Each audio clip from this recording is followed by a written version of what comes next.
sa mga sinabi ni Ma'am Net kanina tungkol sa kung anong importansya ng mga farmers natin. Ang tawag natin sa kanila farmer scientist kasi napag-alaman namin, ang dami po nilang alam eh. Marami silang pwede ring maituro sa amin, lalo na kaming mga kabataan. Kabataan talaga, Ma'am Net. Kasama tayo sa kabataan.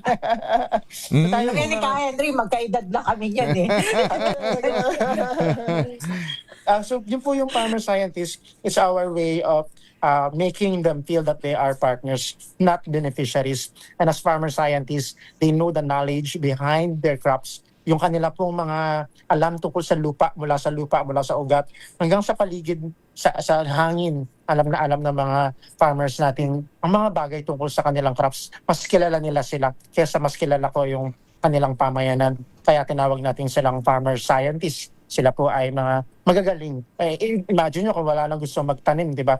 Kung kasi iniisip lang dati, di ba na tayong bata pa, pag sinabi ng ating teacher, kapag ikaw hindi ka maganda sa kwaderno mo, kapag ka bagsak ka, ay pupuntahin kita sa nursery, ikaw ang ano doon ng lupa. Di po ba binibigyan na natin ng isang simbolismo Negative. na ang pagsasaka ay negatibo? Or tatawagin natin ang ating mga nagkakamali sa pag-drive na kamote. O bakit kamote? Sarap-sarap ng kamote. So para po ibig kong sabihin, ang mga farmer scientists, hindi ganun ang turing nila sa kanilang mga crops. May pagmamahal sila sa mga crops. Pag sinabi mong ito ay kape or ito ay palaya o ito ay munggo, mahal na mahal nila yung mga crops nila yan kasi inalagaan nila yan ng matagal.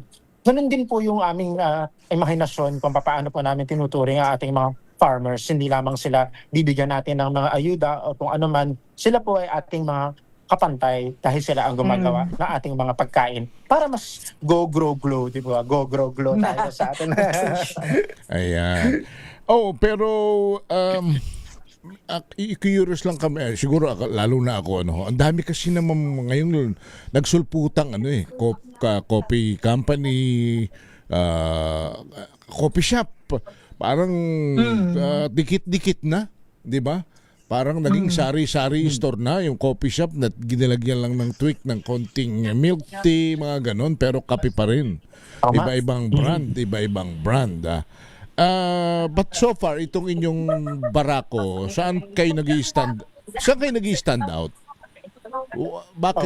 Bakit talagang seriously yung itong barako, pag sinabing barako, iba ang ano nito, iba ang timpla nito.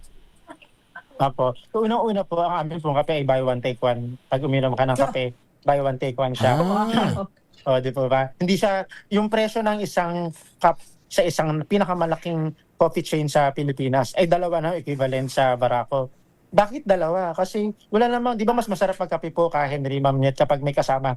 Or halimbawa, di ba mas masaya kapag may kasama ka? O kahit mag-isa ka lang, iba pa rin kapag may kasama. Konsepto ng buy one, take one or buy one, get one ay patok sa ating mga target market. Pangalawa, ang kape pong ginagamit natin ay Liberica Excelsa na mula sa Laguna, Cavite at Batangas. Ito po ay masarap talaga dahil may lasa siyang langka. Pangatlo po, yung po mga coffee beans natin, meron po tayong iba-ibang origin kung saan meron tayo sa Sulu, kakagaling ko lang po ng Sulu. Nagkahawasig tayo ng Robusta. Meron tayo sa Murcia, malapit sa Mount Canlaon. Meron tayo sa Bukidnon, Arabica. Meron tayo sa Atok, Benguet. Meron tayo sa Candelaria, Quezon. Meron tayo sa Cavite. Meron tayo sa Nasugbu, Batangas. Marami po tayong uri ng mga kape na kung saan hindi inalalaman ng ibang tao, may mga kape palang masarap sa mga ganitong lugar na kung saan hindi natin nalalaman. Kasi ang alam lang natin kape galing ng ibang bansa tulad ng Vietnam, Brazil o Indonesia. Pero paano yung mga farmers natin na 2 hektarya lamang ang lupa o 1 hektarya lamang ang lupa ng kape? Hindi ba ibig sabihin nun, hindi na masarap yung kape nila? Ginadala po natin yun sa mga offerings natin. Kaya po siguro Alam mo, kakaiba ang ating. Sir Aris, Ma'am Niet, ang isang trademark ng kaping barako, pag sinabing kaping barako, malayo ka pa lang, nasa kahanggang ka pa lang, alam niyo yung kahanggan is kapitbahay, 'di ba, sa Batangas. Ibig sabihin, ano ba itong kape mo at ang layo-layo pa namin, inaaamoy na namin yung aroma. Bigyan na. 'Di ba? Ito ba bilang kaping Batangas, bilang Barako the brand, pagka ba pumasok sa coffee shop, alam mo yung pagbukas ng pinto yung aabong yung napakasarap na amoy ng asbok na. Asbok na. Totoo yun, Sir Aris. Yun kasi, Ma'am Niet, yung pag sinabing kaping barako talaga, yung aroma nung, hindi ko alam. Yeah, iba ang Oo, amoy. iba eh. Matapang, Pero masarap. iba, oo. Yes. Meron ba kayo niyan, Sir Ari, sa loob ng, parang yun lang ang pinaka-isang common din. Pagbukas ng pinto, pag singhot pa lang, kape na. Kape na. Oo. Opo. Tama po yun. No? Tama po kayo dun, no, na sabi nga po ng ating ating mga customers, bakit ikakaiba yung amoy nito? Para pag inamoy ko, gising, dilat agad ako, ay mulat na mulat ang aking mata. So para bang sinasabi nila na katapa nga, kumbaga daig pa nito ang aking kapeling. Yun ang sinasabi natin ng customers. Meron po kaming roasting area. So kung saan pag ni-roast mo namin yung green coffee beans, ay abot hanggang kapitbahay, hanggang kahanggan. Ayan. Pero talagang yung amoy nito, pag iyong ni-roast, iyong sinasag, kaya Henry sa atin sa Batangas, ay sinasangkot siya o sinasangag pa ang kape. Minsan nilalagyan mo pa ng butter para mas mangamoy. Ganon din po yung ginagawa natin sa Barako. Meron po tayong pamamaraan kung saan mapalabas natin ng tama yung mga lasa at amoy ng ating kape. So, ayun na ganun po yung inyong sa isip. No? Ma'am Nyet, kung nakapasyal ka na dyan sa palengke ng Lipay, may isang section dyan na talagang nakikita mo kung paano nila ginigiling, tapos talagang bango nung kakapin nila. So maganda yon. I think that's one of the trademark, yung doon sa mga malalaking kapihan dito, with all due respect, lalo doon sa mga kilala natin, hindi ko na naaamoy yung ganyan eh. Hindi ko na amoy cinnamon. Ang amoy ko sa kanila, amoy cinnamon na. Amoy cinnamon. Hindi na amoy kape na. Ma'am Nyet, go ahead. Yes po. Yes, Sir Aris. Kasi syempre, nutrition and entrepreneurship. No? So, paano nagiging kasangkapan yung kape sa pagtugon ng issue naman ng nutrition? Kasi nga may mga nababasa din ako, no, na okay lang daw magkape, hindi daw yun sa heart, yung tipong ganon. I-relate natin sa nutrition and of course sa mga communities din na sinusuportahan ninyo. Kumbaga, ang kape ba talaga, lalo na kapag black coffee, may health benefits ba? Mayroon bang mapapala tayo niyan sa kalusugan pag inom natin? Sasagutin ni Sir Aris after the break.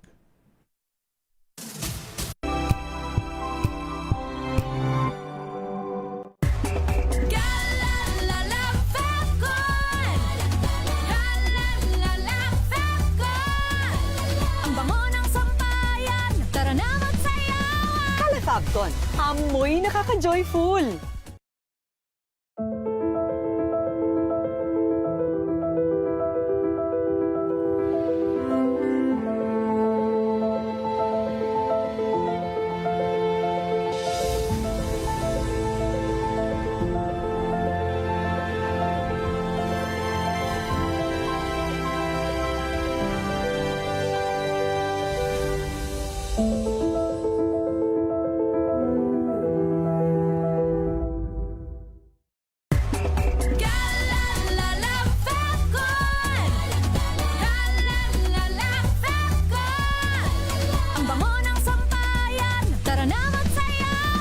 Fabcon, amoy nakaka-joyful.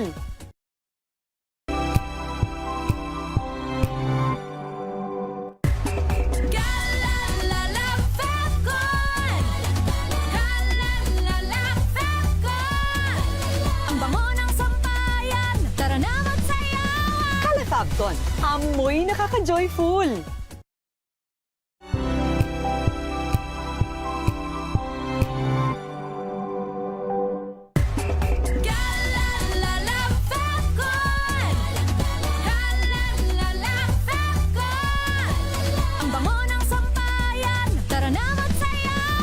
Fabcon, amoy nakaka-joyful.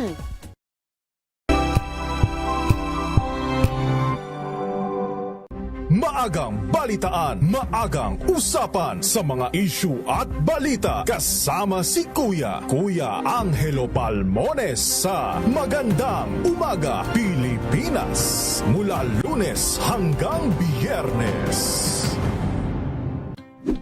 Sa lahat ng mga nanonood at nakikinig sa atin. Thank God it's Good evening, Metro at Mega Manila. Magandang gabi Pilipinas, Metro and Mega Manila.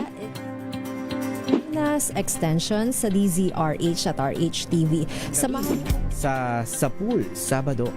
Gabi ng misteryo ngayon pong Sabado, ano po? Ang mga maiinit na isyung pambayan, mga balitang kailangan mong malaman, usapin sa pamahalaan, politika, ekonomiya at kabuhayan. Ito ang mga dapat mong malaman, pakialaman at pag-uusapan dahil kayo ang tinig ng mamamayan dito sa Damdaming Bayan. Live sa DZRH Radio, DZRH TV at DZRH Digital. Kasama sina Lakay, Deo Makalma at Elaine Apit. Araw-araw, Lunes hanggang Biyernes. Damdaming Bayan.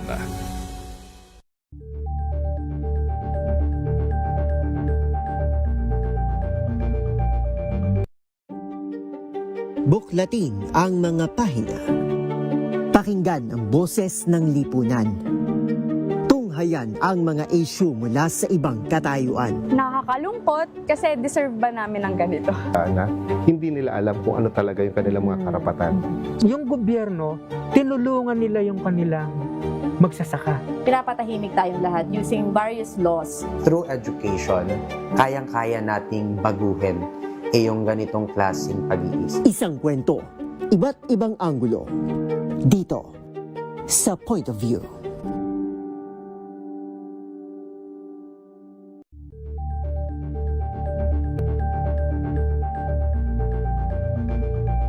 Tip number 2 muna tayo. Mga bagay na dapat alam mo, hatid ng Agri Asenso. Tutukan ang Techno Tip. Alam nyo ba, ka-agri, ang kape ay may taglay na antioxidants na tumutulong protektahan ng mga cells ng ating katawan. Mayroon din itong caffeine na nakatutulong upang manatiling alerto at masigla at may benepisyo pa sa metabolismo. Ngunit tandaan, drink moderately upang maiwasan ang pagkabalisa o pagkaantok. Kape sa tamang sukat, kalusugay, aangat. Mga bagay na dapat alam mo, hatid ng Agri Asenso. Ayan. Kanina ang tanong ni Ma'am Nyet na naiwan ay meron bang benepisyo sa nutrisyon at sa kalusugan ng kape. Pero Ma'am Nyet, alam nyo, hindi ko alam kung ako lang ba ito. Kahit uminom ako ng kape, na kapeng barako basta walang asukal, hindi nahapdi ang sikmura ko. I don't know kung health benefits ba ito o baka sanay lang ang tiyan ko sa ganon. Ma'am Nyet, and Sir Aris. Yes po, thank you po sa inyong tanong. Pare dalawang tanong po yun, no? Yung kanyang benefits para sa kalusugan ng tao at benefits para sa community regarding sa nutrition. Para naman po dun sa foods, ang konsiderasyon ko po sa kape ay isang functional food kasi iniinom natin ang kape na ang caffeine may ibang kasama mga elemento sa kape tulad ng anthocyanins, tannins, antioxidants at marami pang elemento. Kung halimbawa uminom tayo ng energy drink na isang inumin na may energy, kuno na sugar at caffeine. Walang ibang kasama yon, kaya siya ay hindi maganda sa ating katawan. Kakainin yung puso natin para ipapump niya masyado yung puso base sa nahigit sa ating kakayanan. Samantalang ang kape ay pag ininom mo siya, may kasama siyang mga ibang elemento na ang mga elementong ito ang bumabalance sa ating pangangailangan sa katawan. Ngunit mayroong risk. Hindi lahat ng tao ay kaya ng kanyang katawan ang mga ganitong elemento. Ang bawat tao ay may hangganan ang kanyang nutrisyon, ang kanyang genetics at ang kanyang kakayanan na uminom ng kape. So tama po yung sinabi kanina, still drink coffee moderately. Pero hindi po natin maikukumpara ang kape kumpara sa ibang kape na sa ibang inumin na may caffeine. For example, 3-in-1. Ang kasama ng caffeine ay maraming sugar at marami pang ibang mga chemical na kung saan nagdudulot ng acidity, ng hyperacidity ng ating tiyan. Kasi hindi yun galing sa halaman eh. Kung titingnan nyo, ang kape na puro ay galing sa halaman, hindi siya dapat masama kasi galing siya sa halaman. Sa kabilang banda, yung ating mga pamayanan na nagtatanim ng kape ay may iba pang tanim. Meron silang kamote, meron silang ube, meron silang lettuce, meron silang carrots. May mga gulay silang tinatanim. Kasi ang kape matagal mamunga. October, November, December hanggang February lang pwedeng i-harvest. Samantalang yung mga gulay, every 2-3 months, may pwede kang anihin. Doon nabubuo yung nutrisyon ng pamayanan na kung saan habang naghihintay ng kita ang pamilya sa kape, meron sila ibang mga gulay o fruit-bearing trees na pwede nilang ibenta.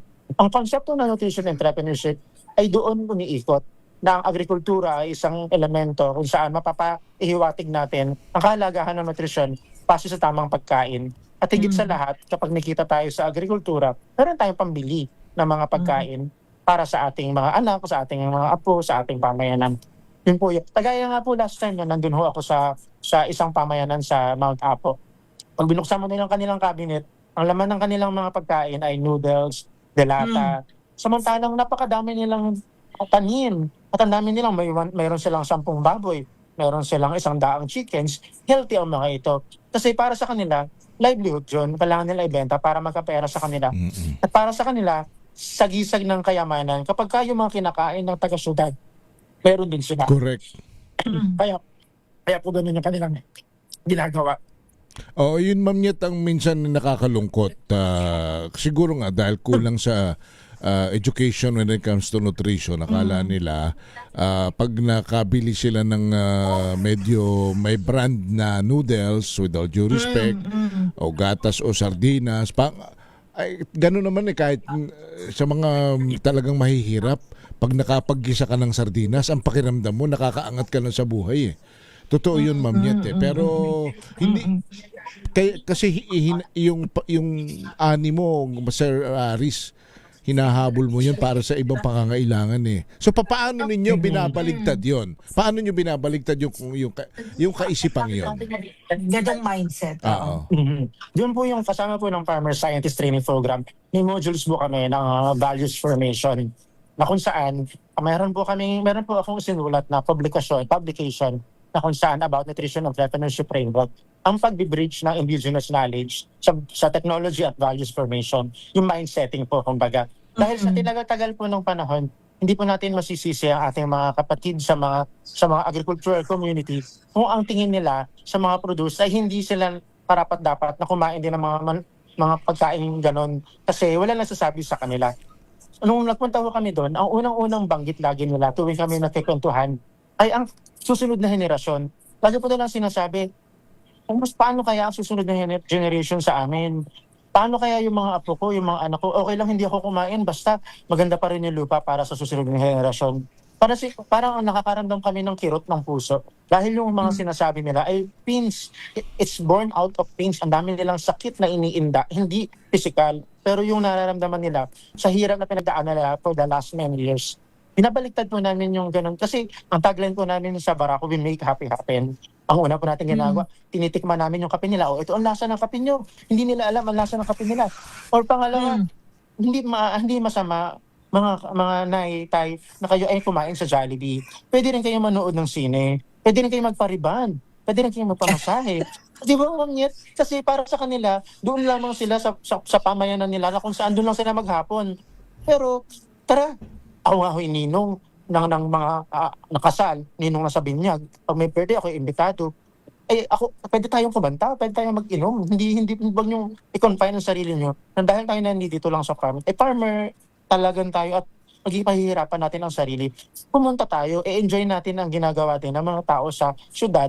Kasi ang kala nila, hindi nila pwedeng gawin yun. Kasi pangit yung suot nila or butas-butas. Mga bagay pong gano'n na simpleng pagtingin sa sarili ay binubuhay ng Barako sa pamamagitan ng pagbibigay ng dignidad kung paano natin isipin at ituring ang ating mga sarili.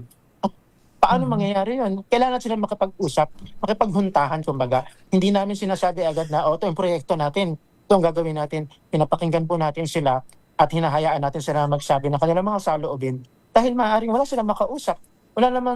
Hindi uso sa kanila ang mental health. Hindi uso sa kanila ang papapetic. Kasi mamamatay sila. Di po ba? Sorry po. Go ahead. I will add a bit of experience. Pero Ma'am Nyet, if you would like to share some, go ahead. Yes, Henry, kasi yun nga, mahirap mag-change ng mindset kasi nakasanayan. Isa po yan sa struggles din namin bilang training institute. Kaya nga po sinasama na natin yung values education. Yan. May medyo ito I don't know kung napapractice ito. Ito kasi ang totoong kalagayan. Ang magsasaka kasi pag may dumating na mayaman, pag may dumating na nakabihis, hindi lalapit yung magsasaka sa nakabihis. Bakit? Madumi kamay, madumi kuko, maasim ang pawis. Pag kumain yung mayaman, pag dumating yung mayaman sa bukid, yung mayaman nasa lamesa, yung magbubukid kadalasan nasa latok, nasa bangko, nakabukod sa isang side, ayaw lumapit. Bakit di natin baligtarin? Pag dumating tayo sa bukid, kahit na yan ay maasim, kahit na yan ay madumi ang kuko, kahit madumi ang kanyang damit, tayo ang lumapit. Tayo ang umakbay. Pag ayaw kumamay sa atin, pagsabihan natin, huwag ho kayong mahiyang kumamay sapagkat ang lupa sa inyong kamay ay kalusugan ng bayan. Baka dapat ganon kasi ho talagang experience ko po ito kasi laking bukid din ho ako eh. Pag dumating na yung may-ari ng lupa na aming inaalagaan, nako, nandun na kami sa isang sulok, nandun na kami sa hindi kami makalapit, hindi rin naman kami nilalapitan, hindi namin sila kinakausap, hindi rin naman kami kinakausap. Kakausapin lang kami pag babayaran na. Para bang ang language ay pera. 'Di ba? Tapos pag dumating yung mayaman, pakakainin namin ng kinatay ng native na manok, aabutan kami ng isang balot na tinapay. Aabutan kami ng mga galing sa syudad na yun, yung halimbawa, noodles. Baka kailangan, Sir Aris, if I may, bahagi ng kuha natin ng paradigm shift siguro na matatawag na yun, baligtarin natin, ituro natin sa ating mayayaman, sa ating mga taga-gobyerno, private sector, tayo ang lumapit. Tayo ang lumapit sa mga magsasaka. Huwag nating intayin na sila ang lalapit sa atin. Hindi mangyayari yon sapagkat likas sa Pilipino ang mahiyain eh. At pinalaki tayo na pagka ikaw ay maamos eh. Ang sabi ng iyong mga magulang, huwag kang hahalubilo, nakakahiya. Diba? Pero kung tayo mismo magmumulat sa kanila na pag magsasaka ka, huwag kang mahiyang ipresenta ang sarili mo kung ano ang kalagayan ng kamay mo, ng amoy mo, sapagkat yung amoy na yan, yung kamay na yan ang nagpapakain sa buong Pilipinas. Yes. So yun lang ang aking, pasensya na kayo, ako'y passionate din pagdating sa ganyang disparity ng talagang diyan ako medyo titindig ako diyan pag yung disparity na ng maliit at saka malaki ang pinag-uusapan. Anyway, just to share Anyway, Ma'am Nyet, baka you would want to add before we finally say ask a final piece of inspirational kay Sir Aris. Go ahead, Ma'am Nyet. Yes. Yes ka, Henry. Maganda yung nabanggit mo, no? Kaya nga po, binabago na natin yan. Yung sinasabi natin, paradigm shift o di kaya sa amin sa ATI, yung change in mindset, kumbaga. No? So kaya nagpapasalamat tayo sa mga kagaya ni Aris na tumutulong sa atin para dun sa pagpunta sa mga komunidad para ibalik yung value ng farming. Yon, Sir Aris, siguro pang last na tanong na lang po natin, ano pa ba ang plano ninyo sa Varaco at saka sa Think Farm?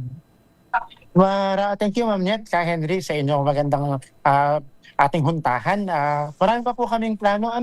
Unang-una po dyan ay kami po ipapunta sa manufacturing. Mas gusto po namin mas marami kami mga coffee beans at iba pa pong mga produkto sa pamayanan sa mga komunidad ng agrikultura na ma-process at maipalaganap sa iba-iba nating mga partners.